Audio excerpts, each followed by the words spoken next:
The Barbados Water Authority is working with Canada to improve its customer service and revenue generation. The BWA today signed a $58 million agreement to install about 100,000 smart water meters across the country and the introduction of new management systems. Sean Farrell reports. The contract was signed by Chairman of the Barbados Water Authority, Dr. Atlee Brathwaite, and Luke Allery, Regional Director, Business Development for Central America and the Caribbean, at the Canadian Commercial Corporation. Also witnessing the signing was Canada's High Commissioner to Barbados, Richard Hanley, and Barbados' Minister of Water Resource Management, Dr. David Estwick.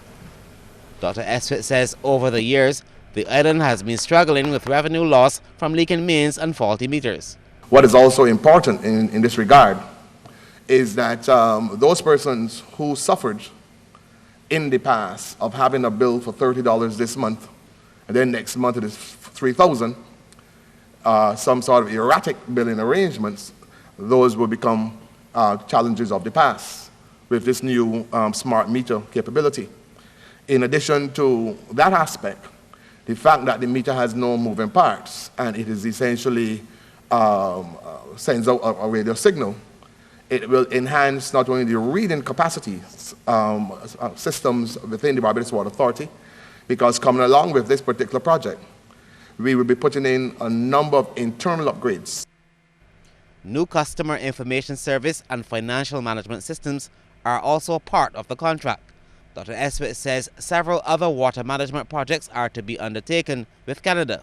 I've gotten the clearance from the Cabinet to engage the Canadian government to develop the water and wastewater management infrastructure to the tune of $248 million. And that does not include the costs for the West Coast Sewage Project, which we are now working out the financial package and detailing out the final design package that is necessary. And so when we combine those two in relation to working with the Canadian government, we'll be talking probably well over $1 billion in investment. Canadian High Commissioner to Barbados, Richard Hanley, says he's impressed with the steps being taken to improve water management in Barbados. So much work has gone into finalizing this agreement between the various stakeholders.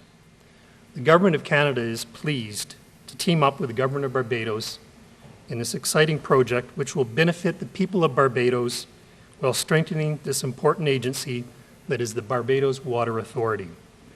Canadian Commercial Corporation is the prime contractor and will be working with another firm, Co-Water International, to deliver the key components of the project. Sean Farrell, CBC News.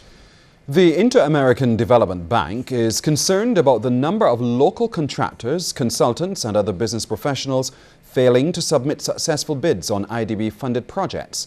So much so that the organization is on a mission now to bring greater clarity to the whole process. IDB specialist on procurement Roy Parahu believes the main reason for this is quick access to relevant information and data.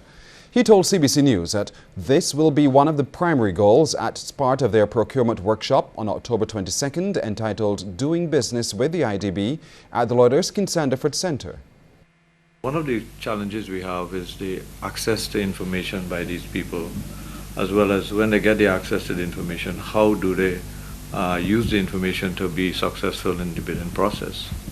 So this is an opportunity to meet with these constituents and make sure that they understand the process, the avenues available for remuneration and bidding appropriately. Mr. Parahu says the IDB wants to create a greater awareness of what business procurement is all about and is hoping at the same time to build partnerships with the business community. He says they are committed to having ongoing procurement fora established for the benefit of businesses. We have started, this is going to be the second one. Last 2 years I came and did a session for public servants over at the Hilton, I believe. So this has been a feature of the bank, but now myself being resident here, I'm taking a special initiative to make sure that we have a forum at the beckoning of everyone who wants it. And we are here to discuss with vendors. You want to know how to do business, so we could run this program another 3 months or 6 months, depending on the wherewithal. Another major effort is underway to encourage innovation in Barbados and create jobs in new industries. This is one of the aims of the SIRIUS project, the Social Identity Renewal and Integrated Upliftment Strategy, managed by the Commission for Pan-African Affairs. SIRIUS was created to address some of the social challenges in Barbados, as outlined in the draft Barbados National Youth Policy, which may be stifling creativity. Minister of Culture, Sports and Youth Stephen Lashley gave details of the project at the Spirit Bond on Wharf Road, the site of an innovation centre. It's one of 3 to be established around the island. This is a start of empowering employment and entrepreneurship and doing it in a different way that we have done it in the past to encourage young people. And no matter how we talk about employment and all that kind of stuff, I believe in starting practical things. You know, we can talk about it, we can talk about the plans, but hey, let us start something, and I believe that this particular project is a start. We have tremendous scope for the growth of ICTs in Barbados, and we have tremendous scope for the growth of heritage-related businesses. Meanwhile, the director of the Commission for Pan-African Affairs, Dr. Derek Murray, says part of the project includes a trade unit focusing on links with Africa. He says there's a high level of interest in SIRIUS so far. We want to teach the people who will be part of the SIRIUS what it means to be truly innovative and how to recognize true innovation. As we speak, we have 15 youth partners who come here every day to do this work, to be trained in heritage, to be trained in leadership, to be trained in innovation, and the target is 60 in the very short future. Too many men are dying unnecessarily because of prostate cancer. This from Executive Director of the Barbados Family Planning Association, George Griffith, in an exclusive interview with CBC News. Mr. Griffith has advised men over the age of 40 to have the prostate examination, as there is more than one method. He says that wives and relatives need to encourage males to visit the male health clinic to be screened. They're afraid of the rectal digital examination. That is one of the methods of checking the prostate. Of course, there's the traditional blood test where you give a blood sample, and that will give you the PSA reading. But unless the doctor is able to touch your prostate and feel the texture, is it hard and inflexible? I mean, is it a wrinkle? Are there nodules on it? He is not going to be able to tell you definitively.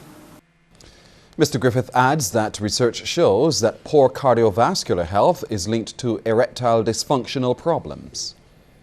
You need a good, healthy cardiovascular system, good heart, good lungs, and good blood vessels, because that in itself is going to have some impact on your erectile or sexual dysfunction.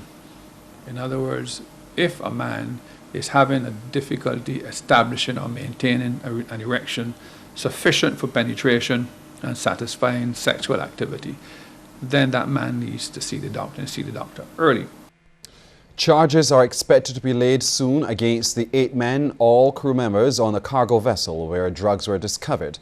The vessel was sailing from Guyana and arrived in Barbados on Tuesday night. CBC News understands that the police drug squad, in a joint operation with the enforcement unit of the Barbados Customs and Excise Department and the Barbados Coast Guard, conducted a search of the vessel. They found 107 packages of cannabis weighing just over 100 kilograms.